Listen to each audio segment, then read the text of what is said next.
Hey everyone, it's Father Leo here with platinggrace.com, responding to a question, actually questions that I get about how do you keep holy the Sabbath day when you can't get to church, or if you don't want to go to church because you're nervous about the pandemic. And I completely understand that. There are many people who are recommended to avoid large crowds or to even go outside and make a lot of contact. And so while it might not be your desire to skip church, you're making a decision to stay home. So how do you keep holy the Sabbath day? Well, there's a few ways that you can do that. One is to make sure that you are staying connected to the readings of the universal church.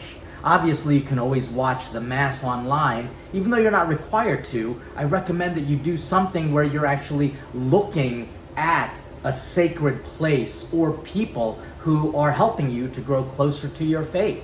So it can be making sure you do the readings or listening to a sermon and a homily. Obviously, if you're staying close to the Blessed Mother, by praying a rosary, she'll help you to grow closer to God. But then I even recommend something as simple as maybe going to church another day when it's less busy, a weekday Mass, for example, because that'll give you a chance to stay at least close to the Eucharist. You can also make a socially distant and acceptably safe confession if you haven't been to church in a while. But the reality is, God is just not to be adored and worshiped only on Sundays. God is with us all the time. And if we're practicing a life of holiness, then I can tell you that you missing Mass for good reasons, that's not necessarily sinful, but we still have the obligation to keep the Sabbath day holy.